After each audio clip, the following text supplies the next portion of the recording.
কারক ও বিভক্তির উপরে একটা গুরুত্বপূর্ণ ক্লাস নিয়ে আজকে হাজির হয়েছি। আমি তোমাদেরকে বলেছিলাম যে কারক ও বিভক্তি এই ক্লাসটা আমি মোট 5টি পার্টে ধীরে ধীরে এটাকে শেষ করব। এর আগে কি করেছি, তোমাদের জন্য কিন্তু অলরেডি 2টো ক্লাস দেওয়া হয়ে গেছে। যে ক্লাসগুলোতে আমি বিশদভাবে আলোচনা করেছিলাম কারক কি, কারক কাকে বলে, কারক কয় প্রকার, সেগুলির প্রকারভেদ, সেগুলিকে আইডেন্টিফাই করার জন্য যে সমস্ত জিনিসগুলো লাগে সেটা কি, বিভক্তি কী জিনিস, এর ব্যুৎপত্তি কী, একে কয় ভাগে ভাগ করা যায়, নির্দেশকের একটা বৃহত্তর ক্লাস, সর্বনাম অনুসর্গের যে একটা ক্লাস, সমস্ত কিছুই কিন্তু এর আগের ক্লাসগুলোতে আলোচনা করা হয়েছে। এছাড়াও কর্তৃকারক এবং কর্মকারক এই 2টো ক্লাস সম্পর্কেও ডিটেলসে আলোচনা করা আছে। ডেসক্রিপশন বক্সে তোমরা কি দেখতে পাবে, সেই ক্লাস 2টোর লিঙ্ক কিন্তু তোমরা পেয়ে যাবে। সেখান থেকে তোমরা একটু ওয়াচ করে নেবে, কারণ যদি প্রথম এবং যদি সেকেন্ড পার্টটা না দেখো তাহলে এই থার্ড পার্টটা বুঝতে তোমাদের একটু জটিল হয়ে যাবে। কারণ এখানে আমি মেনলি কারক নিয়ে আলোচনা করব না, কারকের একটা পার্ট নিয়ে আলোচনা করব। যেহেতু এর আগে কর্মকারক অবধি হয়ে গেছে, তাই আজকে আমরা কি করব, করণ থেকে কিন্তু এটা শুরু করব। তো চলো বেশি দেরি করব না, ক্লাসটা কিন্তু শুরু করব। করণ কারককে মূলত 7টি ভাগে ভাগ করা যায়। আচ্ছা স্যার, করণ কারক জিনিসটা কি সেটা কিন্তু আমি আলোচনা করে দিয়েছি আগে। আমি এখন তোমাদেরকে বলছি যে করণ কারককে মোট 7টি ভাগে ভাগ করা যায়। যন্ত্রাত্মক হতে পারে, উপায়াত্মক হতে পারে, কালাত্মক হতে পারে, করণের বিবসা হতে পারে, উপলক্ষণে হতে পারে, এই ধরনের অনেকগুলি নিয়ে 7টা কিন্তু ভাগ আছে। আমরা জানি যখন করণ কারক তুমি নির্ণয় করবে না, তখন এই করণ কারক নির্ণয় করতে গেলে তোমাকে কিন্তু প্রথমে টার্গেট করতে হবে যে স্যার এখানে ক্রিয়া কোনটা। আমি সেটা প্রত্যেকটা কারকের ক্ষেত্রে কিন্তু বলেছি, ক্রিয়াটাকে মাস্ট আগে আইডেন্টিফাই করো, তারপরে সেটাকে প্রশ্ন করো। করণ কারকের ক্ষেত্রে কি হয়, কিভাবে প্রশ্ন করলে করণ কারক পাওয়া যায়, অর্থাৎ ক্রিয়াকে তুমি যখন প্রশ্ন করবে কিভাবে, তখন এর উত্তরটা তুমি কিন্তু পেয়ে যাবে। বাক্যে কীভাবে দেখতে পাওয়া যাবে, তুমি ঠিক বুঝতে পারবে যে কিভাবে, কার দ্বারা, কিসের দ্বারা, কেমনভাবে। এই যখন উত্তরগুলো তুমি খোঁজার চেষ্টা করবে, তখন যে উত্তরটা তোমার কাছে আসবে সেটাই কিন্তু হয়ে যাবে করণ কারক। প্রথমে যেটা রয়েছে যন্ত্রাত্মক বা সাধনকর্তা বা সাধনকরণ, কর্তা নয় করণ। যন্ত্রাত্মক মানে কি, ধরো এমন একটা জিনিস দিয়ে তুমি তোমার কাজটাকে সম্পন্ন করলে, তখন সেটাকে কী বলা হবে, যন্ত্রাত্মক করণ কারক। অর্থাৎ কর্তা যে বস্তুটা দিয়ে বা যে যন্ত্রটা দিয়ে ক্রিয়া সম্পন্ন করে থাকে তাকেই যন্ত্রাত্মক বা সাধনকরণ কারক বলে। যেমন ছুরি দিয়ে ফল কাটো, কী দিয়ে ফল কাটবে বা কিভাবে ফলটা কাটবে, ছুরি দিয়ে। তাহলে এই যে ছুরি দিয়ে, দেখো এটা দিয়ে শব্দটা এসছে, তাই এটা কী হয়ে যাবে, যন্ত্রাত্মক, কারণ চাকু বা ছুরিটা কিন্তু একটা যন্ত্র। নেক্সট উপায়াত্মক। উপায়াত্মক মানে কি, কোনো একটা তোমাকে মাধ্যম খুঁজে নিতে হবে বা কোনো একটা তোমাকে আইডিয়া বের করতে হবে, সেই আইডিয়াটাকে কি বলা হচ্ছে, উপায়। ধরো তোমাকে আমি বললাম তোমাকে সামনে মাসে তোমার পরীক্ষা, অথচ তোমার কিছুই পড়া রেডি হয়নি। সেই ক্ষেত্রে তুমি মনে মনে কী সিদ্ধান্ত নেবে, যে আমাকে যেভাবেই হোক কিন্তু আমাকে পাশ করতে হবে। সে আমাকে দিন রাত পরিশ্রম করে হোক, যতক্ষণ আমাকে 2 ঘন্টার জায়গায় 4 ঘন্টা, 4 ঘন্টার জায়গায় 6 ঘন্টা পড়তে হোক, যেভাবেই হোক না কেন আমাকে কিন্তু কাজটাকে কমপ্লিট করতে হবে। তখন সেই ক্ষেত্রে কিন্তু কি হয়ে যাবে, উপায়াত্মক, মানে তুমি কোন উপায়টাকে অবলম্বন করে তোমার ক্রিয়াটাকে কমপ্লিট করবে। তাই কি বলছে, কর্তা যে উপায়ের দ্বারা কোনো ক্রিয়া সম্পন্ন করে থাকে তাকে উপায়াত্মকরণ কারক বলে। যেমন ছলে বলে কৌশলে কাজটা তোমাকে করতেই হবে। কিভাবে কাজটা করতে হবে, ছলে বলে কৌশলে, মানে ছলে হতে পারে, বলে হতে পারে, কৌশলে হতে পারে, যেভাবেই হোক না কেন কোনো না কোনো একটা উপায় কিন্তু এগুলো। এটাকে কি বলবো আমরা, উপায়াত্মকরণ কারক। হেতুবাচককরণ কারক। হেতু বা কারণ বোঝাতে যে করণ কারক হয় তাকে আমরা কি বলছি, হেতুবাচক। ধরো আমি বললাম মেয়েটি আনন্দে নাচছে। আচ্ছা মেয়েটি কেন নাচছে? আনন্দে। এই যে আনন্দের হেতু, সে তো আনন্দ পেয়েছে বলেই তো নাচছে। বা মেয়েটি হয়তো দুঃখে কাঁদছে, কেন কাঁদছে? দুঃখ পেয়েছে তাই কাঁদছে। এই যে একটা আনন্দ বা দুঃখ, এটাকে কি বলছে আমরা? হেতু। আমরা জানি হেতু কথার অর্থ হচ্ছে কি? কারণে। তো কি কারণে? এখানে একটা উদাহরণ কি পাবে তোমরা? লজ্জায় মাথা কাটা গেল। কিভাবে তার মাথা কাটা গেল বা কেন তার মাথা কাটা গেল? সেটা হচ্ছে লজ্জার কারণে। তো এটা কি পাবো আমরা? হেতুবাচক। নেক্সট কি বলছে? কালাত্মককরণ কারক। কালাত্মক, কাল শব্দটার অর্থ হচ্ছে কি বলতো? সময়। অর্থাৎ যখন তুমি কোনো একটা সময় বোঝাতে এটাকে ব্যবহার করবে, তখন সেটাকে আমরা কী পাবো? কালাত্মক।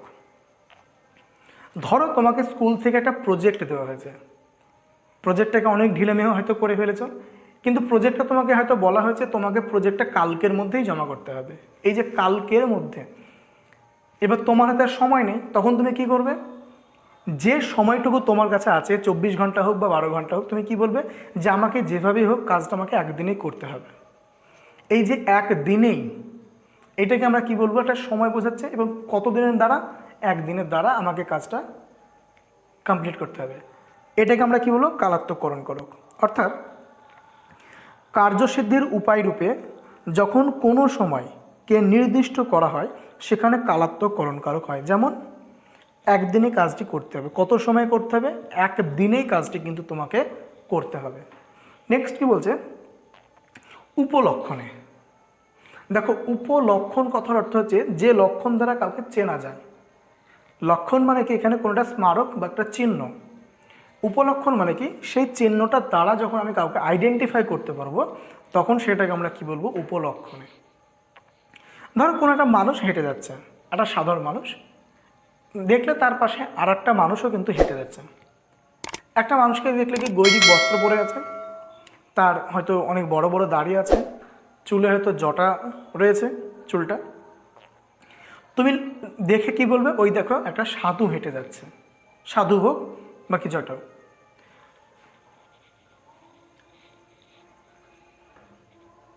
তাহলে আমাকে বলো, তুমি কি করে বুঝতে পারলে যে ওটা একটা সাধু? কারণ তুমি ওটাকে চিনতে পারলে কি দেখে? তার চুল বা তার জটা বা তার ওই দাড়িগোপ দেখে। কোন একটা লোকের মাথায় হয়তো পাগড়ি পরা আছে, তুমি দেখেই বলবে কি লোকটা হচ্ছে একটা শিখ বা পাঞ্জাবি। কীভাবে বুঝতে পারলে? কোনো একটা চিহ্ন দেখে। তো এই যে যখন কোনো চিহ্ন দ্বারা বা যখন কোনো লক্ষণ দ্বারা কাউকে চেনা যায়, ওটাও তো একটা দ্বারা, তখন সেখানে আমরা কি বলবো? উপলক্ষণে করণ কারক। যেমন ধুতি পাঞ্জাবিতে বাঙালি চেনা যায়। আমরা জানি বাঙালিদের সবচেয়ে প্রিয় যে পোশাকটা ছিল সেটা হচ্ছে কিন্তু ধুতি পাঞ্জাবি। কিসের দ্বারা চেনা যায় বা কোন লক্ষণ দ্বারা চেনা যায়? সেটা হচ্ছে কিন্তু ধুতি পাঞ্জাবি দ্বারা চেনা যায়। ক্লিয়ার? আশা করছি তোমরা হয়তো ক্লাসটাকে বুঝতে পারছো। আর যদি ক্লাসটা বুঝতে পারো, যদি ভালো লাগে, তো অবশ্যই একটু লাইক করো এবং পাশে থাকো। ক্লিয়ার? এরপর কি বলছে? সমধাতুজকরণ। আগের দুটো ক্লাস যারা দেখে এসেছো তাদের ক্ষেত্রে এটা কোনো নতুন বিষয় নয়, তবে আমি বলে দিচ্ছি, সম কথার অর্থ হচ্ছে কি? সমান। ধাতু কথার অর্থ হলো কি? কোনো একটা ক্রিয়াপদ। জ কথার অর্থ হলো কি? জন্মানো। তাহলে সমধাতুজ কথার অর্থ হচ্ছে যখন কোনো একটা শব্দ এবং কোনো একটা ক্রিয়াপদ যখন কোনো একটা ধাতু থেকেই উৎপত্তি লাভ করে, তখন সেই শব্দটাকে আমরা কি বলবো? আচ্ছা কি বলবো তার চেয়ে বড় কথা যে সেটা কোন পারপাসে ইউজ করা হবে সেই অনুপাতে কিন্তু সেটাকে আমরা বলবো। যেমন লেখক লেখে, কে লেখে? লেখক লেখে, এটা কিন্তু সমধাতুজ কর্তা। আবার যখন বলেছিলাম গান গায়, তখন সেটা কি হয়ে যাবে? সমধাতুজ কর্ম। কিন্তু এখানে যদি আমি বলি যে মায়ার বাঁধনে বেঁধেছ আমাকে, এই যে বাঁধনে আবার বেঁধেছ, দুটোই কিন্তু এসেছে বিদ ধাতু থেকে। এটাকে আমরা কি বলবো? সমধাতুজ করণ কারক, কারণ দুটোই একই ধাতু থেকে জন্মলাভ কিন্তু এখানে করেছে। ওকে? করণের বিপসা। বাক্যে করণের পুনরাবৃত্তি ঘটলে সেখানে করণের বিপসা হয়। বিপসা কথার অর্থ হচ্ছে কি? বারংবার। অর্থাৎ যখনই কোনো একটা জিনিস বারবার ঘটতে শুরু করবে, তখন সেটাকে কি বলবো আমরা? বিপসা। যদি সেটা কর্মের হয় তাহলে কর্মের বিপসা, যেটা আমরা আগের ক্লাসে করিয়েছি। যদি সেটা হয় অধিকরণে, তাহলে আমরা কি বলবো? অধিকরণের বিপসা। যদি সেটা হয় করণের, তাহলে আমরা কি বলে থাকবো? করণের বিপসা। যেমন কি তারায় তারায় আকাশ ভরা। প্রশ্নটা আমি তোমাকে যদি করি, কিভাবে আকাশটা ভর্তি হয়ে আছে বলো তো? কি বলে? তারায় তারায়, মানে তারার দ্বারা। তাহলে এইখানে এই যে তারা বা নক্ষত্র, এই শব্দটা কিন্তু দুবার এসেছে, যে তারার দ্বারা আকাশটাকে ভর্তি হয়ে আছে। তাই এটা কি হয়ে যাবে? সমধাতুজ করণ কারক। নেক্সট, নিমিত্ত কারক। সমধাতুজ করণ কারকের যে 7টা পার্ট ছিল, সেই 7টা পার্ট কিন্তু কমপ্লিট হয়ে গেছে। ক্লিয়ার? এরপরে যেটা করব সেটা কি? নিমিত্ত কারক। নিমিত্ত কারক আমি এখানে কেন নিয়ে এসেছি, তার পিছনে একটা কারণ যেটা রয়েছে, সেটা হলো নিমিত্ত কারকের কিন্তু আর এক্সট্রা কিন্তু কোনো পার্ট নেই, অর্থাৎ নিমিত্ত কারক এটাই। আর আমরা দেখেছিলাম যে যার জন্য বা যার নিমিত্ত বা যার উদ্দেশ্যে ক্রিয়া সম্পন্ন করা হয় তাকে নিমিত্ত কারক বলছে। যেমন দেবতার জন্য ফল আনা হয়েছে, এই যে ফলটাকে আমি এনেছি, কার জন্য এনেছি? দেবতার জন্য। ক্লিয়ার? তাহলে এই যে দেবতার জন্য এটা কি হয়ে যাবে? নিমিত্ত কারক কিন্তু হয়ে যাবে। ক্লিয়ার? এখানে আর কোনো নেই। যেমন কি পুজোর জন্য ফুল তোলো, কিসের জন্য? পুজোর জন্য। এই যে জন্য কথাটা কিন্তু আমরা পেয়ে যাব, এটাকে আমরা কি বলছি? নিমিত্ত কারক। নেক্সট, অপাদান কারক।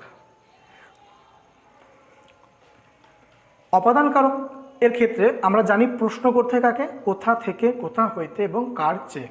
সেটা আমরা পড়িয়েছি প্রথম ক্লাসগুলো, তোমরা বারবার করে বলছি দেখো। এখন আমরা কি দেখব? অপাদান কারকের ভাগগুলো কী কী। সংজ্ঞাটা আমি আগেও পড়িয়েছি, একবার দেখে নেবে। যে যা মানে যেখান থেকে কোনো কিছু নির্গত, উৎপত্তি লাভ করে, পতিত হয়, ভীতি হয় ইত্যাদি হয়, তখন সেখানে আমরা অপাদান কারক বলে থাকি। প্রথমে যেটা রয়েছে, আচ্ছা প্রশ্নটা দেখে নাও, কী থেকে এবং কোথা থেকে ইত্যাদি দ্বারা প্রশ্ন করলে এই এই কারক কিন্তু পাওয়া যায়। স্থানবাচক। প্রথম যে নিমিত্ত, বারবার অপাদান ভুল হয়ে যাচ্ছে। অপাদান কারক ক্রিয়ার আধার বা কোনো স্থান থেকে বিচ্যুত বোঝালে তাকে স্থানবাচক অপাদান কারক বলা হয়। স্থানবাচক মানে কোনো, ধরো বললাম ট্রেনটি হাওড়া ছাড়লো, ট্রেনটি হাওড়া থেকে ছেড়ে গেল। কোথা থেকে ছেড়ে গেল বলো তো? হাওড়া থেকে। এই যে কোনো একটা স্থান থেকে যখন ছেড়ে গেল না, তখন সেটাকে আমরা কী বলবো? স্থানবাচক। যেমন ট্রেন কলকাতা ছাড়লো, কোথা থেকে ছাড়লো? কলকাতা থেকে কিন্তু ছেড়ে গেল। তাহলে এক্ষেত্রে এটা কী হয়ে যাবে? স্থানবাচক অপাদান কারক। নেক্সট, কালবাচক। কালবাচক মানে কি? ধরো বললাম সকাল থেকে বৃষ্টি পড়ছে। কখন থেকে বৃষ্টি পড়ছে? সেই সকাল থেকে। তাহলে এই যে থেকে শব্দটা বোঝাতে প্রথমে আমরা কি পেয়ে যাবো? অপাদান কারক। কিন্তু সকাল, কোনো একটা টাইম হয়তো আমরা মেনশন করছি, সকাল হোক বা বিকেল হোক, কি 7টা হোক 10টা হোক, তখন সেখানে আমরা কী পেয়ে যাবো? কালবাচক অপাদান কারক। দেন যেমন বলছে সকাল থেকে পড়েছি যে মেলা, কখন থেকে পড়েছি মেলা? সকাল থেকে। ক্লিয়ার? বুঝতে পারছো আশা করছি হয়তো। দূরত্ববাচক। কোনো একটা স্থান থেকে যখন কোনো একটা স্থানের মধ্যে দূরত্ব নির্ণয় করা হয়, তখন সেখানে আবার কী পেয়ে যাবো? দূরত্ববাচক। একটু জিনিস তোমরা একটু ডিপলি চিন্তা করলে বুঝতে পারবে যে এটার উদ্দেশ্য হচ্ছে কোথা থেকে বা কোথা হইতে। সুতরাং এই ক্ষেত্রে যা কিছুই হবে সেটাই কী হয়ে যাবে বলো তো? অপাদান কারক হয়ে যাবে। ধরো আমি বললাম বাড়ি থেকে স্কুল 10 মিনিটের রাস্তা, বা বাড়ি থেকে স্কুল 2 কিলোমিটার রাস্তা। এই যে 10 মিনিটের রাস্তা, 2 কিলোমিটার রাস্তা, আমি কি বোঝাচ্ছি? কোন একটা ডিস্টেন্সই তো বোঝাচ্ছি, তাই না? বা কলকাতা থেকে দিল্লি অনেক দূর, বা হয়তো বললাম যে কলকাতা থেকে দিল্লি 3000 কিলোমিটার দূর।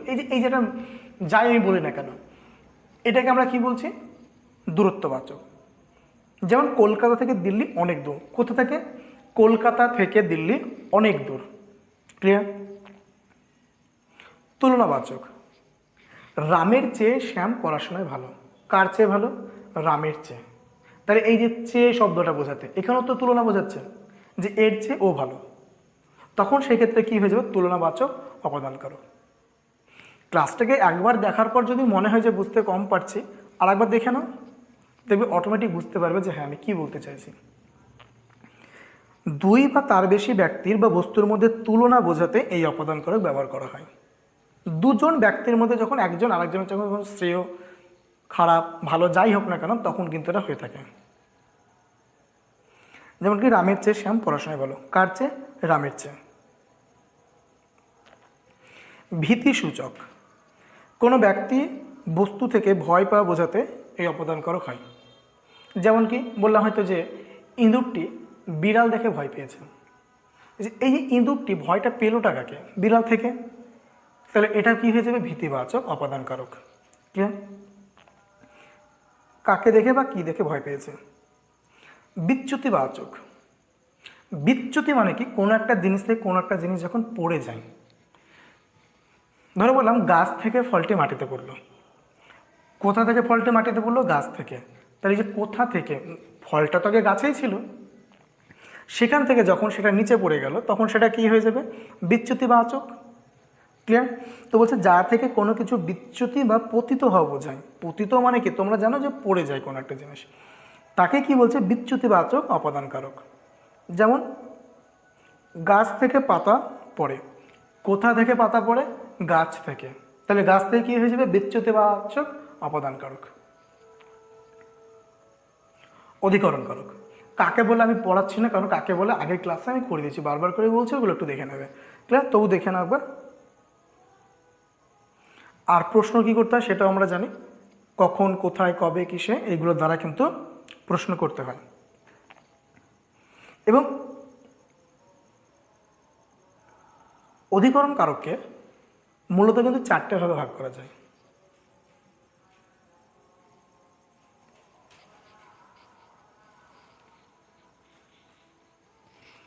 কি কি? সেটা হচ্ছে, দেখেন আমরা স্থানাধিকরণ। আমি একটা জিনিস তোমাদেরকে বলে দিই আগে, যদি এটা আগে বলেছি। অধিকরণ কথার অর্থ হচ্ছে কি বলতে? ক্রিয়ার আধার। মানে ক্রিয়া যেখানে সম্পন্ন হয় সেই জায়গাটাকেই বলছি কি বলতো? ক্রিয়ার আধার। ধরো আমি বললাম ছেলেগুলি মাঠে ফুটবল খেলছে, এখানে বলো তো কাজ কোনটা? তোমরা বলবে হ্যাঁ স্যার কাজ হচ্ছে এখানে খেলা করাটা। খেলছেটা কারা? ছেলেগুলি। কারা খেলছে? কর্তৃকারক। কিন্তু এখন প্রশ্ন হলো এই যে ছেলেগুলি কি খেলছে ফুটবল, যেটা কর্মকারক, কিন্তু কোথায় খেলছে? খেলার তো একটা জায়গা লাগবে, ক্রিয়াটা হচ্ছেটা কোথায়? তখন আমরা কি বলবো? স্যার ওরা মাঠে খেলছে। তাহলে এই যে ক্রিয়াটা যেখানে সংঘটিত হচ্ছে সেই মাঠে, এটাকে আমরা কি বলবো? অধিকরণ কারক, মানে ক্রিয়ার আধার। গাছ থেকে ফলটি মাটিতে পড়লো, কোথায় পড়লো? মাটিতে। তাহলে এই যে ফলটা যে পড়লো সেটা কোথায় পড়েছে বলো তো? মাটিতে কিন্তু পড়েছে। তাহলে এই মাটিতে কি হয়ে যাবে? অধিকরণ কারক। তার মানে বুঝতে পারছো ক্রিয়ার আধার কাকে বলা হয়? অধিকরণ কারককে বলা হয়। আবার আধার মানে কি? ক্রিয়া যেখানে সংঘটিত হয় সেইখানটাকে আমরা কি বলি? আধার। তো স্থানবাচক মানে কি? যে স্থানে বা আধারে ক্রিয়া সম্পন্ন হয় তাকে আমরা কি বলবো? স্থানাধিকরণ বা আধার অধিকরণ। যেমন অস্ট্রেলিয়ায় প্রচুর ক্যাঙ্গারু দেখতে পাওয়া যায়। কোথায় দেখতে পাওয়া যায়? অস্ট্রেলিয়ায়। খুবই সহজ একটা বিষয়। নেক্সট, কালাধিকরণ। সেম একই জিনিস, একটু বুঝতে হবে। এখানে প্রশ্ন করতে হবে কখন, কোথায়, কবে আর কিসে। কখন, কোথায়, কোথায়, কখন। আমি যদি তোমাকে বলি যে সকালবেলায় হাঁটতে যাওয়াটা আমার অভ্যাস, তোমাদের মনে প্রশ্ন জাগবে কি স্যার কখন হাঁটতে যান বা কখন হাঁটতে যাওয়া তার অভ্যাস। মানে বললাম রাম প্রতিদিন সকালবেলায় হাঁটতে যায়। রাম প্রতিদিন কখন হাঁটতে যায়? সকালবেলায়। তাহলে এই যে কখনের উত্তর আমরা যেটা পাবো সেটা তো অধিকরণ কারক অবশ্যই হবে। আবার টাইম যেহেতু বোঝাচ্ছে তাই এটা কী হয়ে যাবে? কালাধিকরণ কিন্তু হয়ে যাবে। তাহলে যে সময় বা কালের ক্রিয়ার কাজ হয় তাকে আমরা কি বলবো? কাদে কারক নয়, কালাধিকরণ কারক। টাইপিং মিস্টেক হয়ে গেছে, অসুবিধা নেই, বুঝতে পারবে। যেমন সকালবেলায় হাঁটতে যাওয়া আমার অভ্যাস। কখন হাঁটতে যাওয়া? সকালবেলায়। ভাবাধিকরণ। যখন কোনো একটা ভাব, মানে আমাদের মনের যে একটা আবেগ, কিভাবে বা কিসে, সেটাও কিন্তু হয়ে যাবে কি? অধিকরণ কারক। যে অধিকরণ দ্বারা কর্তার কোনো ভাব সূচিত হয় তাকে ভাবাধিকরণ বলে। যেমন কি লোকটা আনন্দে পাগল হয়ে গেল, এই যে একটা ভাব, বা দুঃখে সে পাথর হয়ে গেছে, এই যে একটা ভাব। দেখো দেখো, আনন্দে সে নাচে, দুঃখে সে কাঁদে, এগুলো নর্মাল একটা বিষয়, এটা একটা কারণ।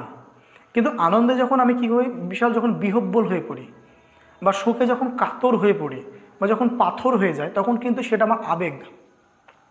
এটাই হয়ে যাচ্ছে কী বলতো? ভাবাধিকরণ।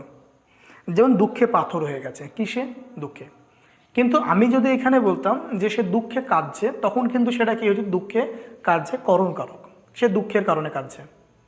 কিন্তু এখানে দুঃখে পাথর হয়ে গেছে, একটা জাস্ট মনের একটা যে আবেগ বা ইমোশন, সেটাই হচ্ছে এখানে তুলে ধরা হয়েছে। নেক্সট, বিষয় অধিকরণ। বিষয় অধিকরণ মানে কি? কোন একটা বিষয় বা সাবজেক্টে, একটু আগে আমরা পড়ছিলাম রামের চেয়ে শ্যাম পড়ায় ভালো। এবার আমি যদি বলি যে ছেলেটি অঙ্কে ভালো বা রাম অঙ্কে ভালো, সে কিসে ভালো? সে কিন্তু অঙ্কে ভালো। তাহলে এই যে অঙ্কে ভালো, কিসে ভালো? আর আমরা জানি কৃষি দিয়ে প্রশ্ন করলে কী পাবো? অধিকরণ কারক। আবার যেহেতু কৃষি একটা, অঙ্কটা একটা বিষয়, তাহলে এটা কী হয়ে যাবে? বিষয় অধিকরণ। আই হোপ তোমরা বুঝতে পারছো। ক্লিয়ার? তাহলে যে বিষয়ে অবলম্বন করে ক্রিয়া নিষ্পন্ন হয়ে থাকে তাকে আমরা কি বলবো? বিষয় অধিকরণ কারক। ক্লিয়ার? যেমন সে অঙ্গে ভালো, সরি এটা অঙ্গে নয়, অঙ্কে ভালো, একটু টাইপিং মিস্টেক হয়ে গেছে, বাট এটা তোমরা মাইন্ড করবে না আশা করছি। অঙ্কে ভালো। এবার চলে আসি অকারক কাকে বলে। স্যার কারক তো বুঝলাম, কিন্তু কারক কাকে বলে আমি বলেছি প্রথম ক্লাসে যারা দেখেছো তারা বুঝতে পারবে কারক কাকে বলে। ক্রিয়ার সঙ্গে যার সরাসরি সম্পর্ক থাকে, এই শব্দটা কিন্তু কখনোই এড়িয়ে গেলে হবে না।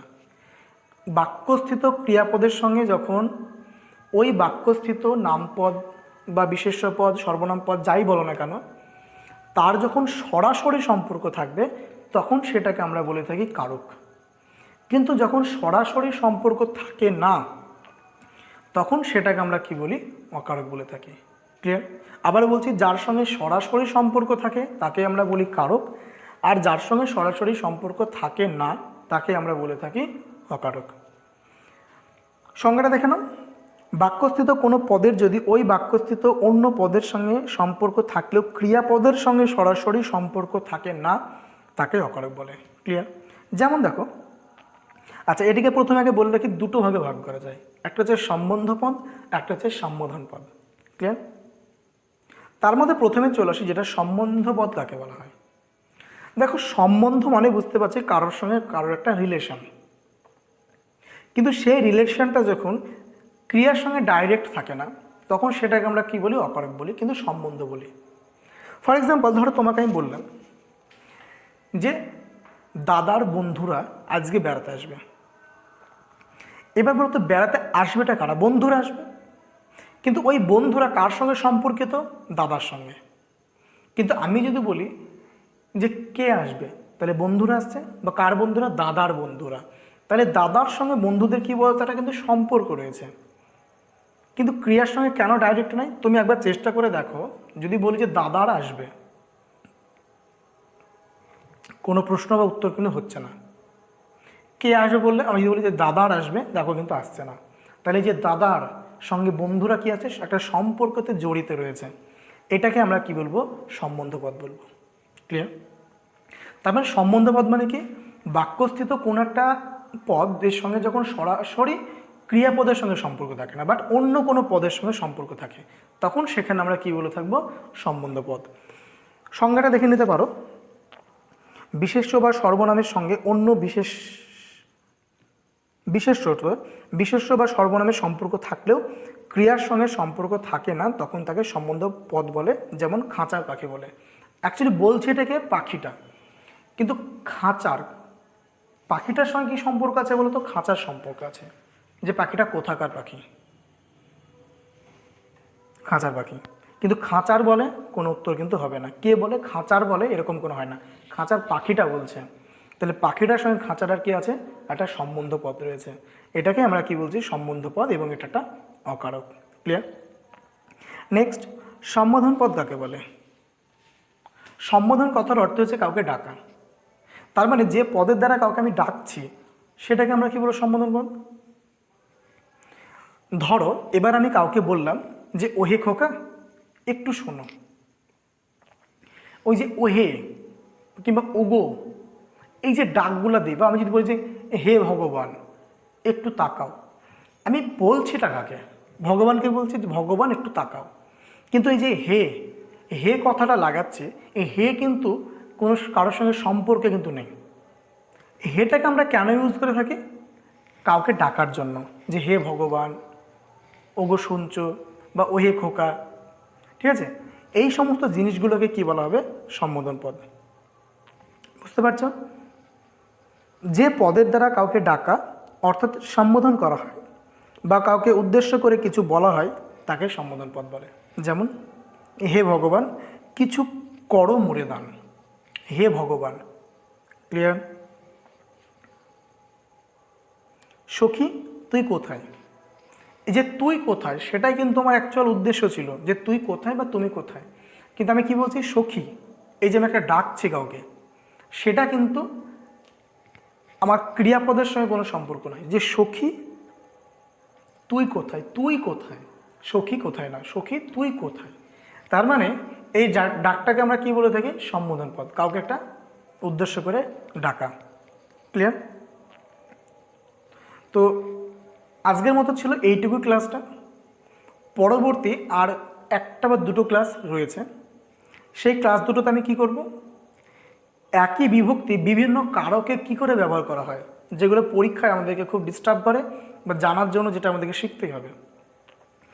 যেমন অপাদান কারকে শূন্য বিভক্তি কি হতে পারে, অধিকরণ কারকে তে বিভক্তি কি হতে পারে, বা কর্মকারকে কে বিভক্তি কি করে হতে পারে, বা কর্তৃকারকে কে বিভক্তি কি করে হতে পারে।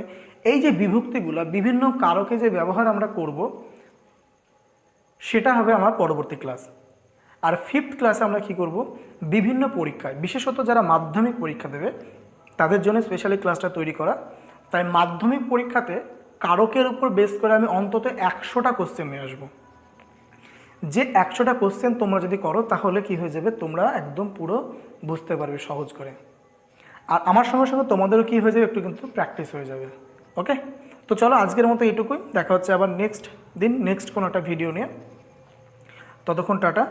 আর ভালো লেগে থাকলে অবশ্যই একটু সাবস্ক্রাইব করে দেবো চ্যানেলটাকে এবং একটু লাইক করে দেবো। আজকের মতো এখানে টাটা।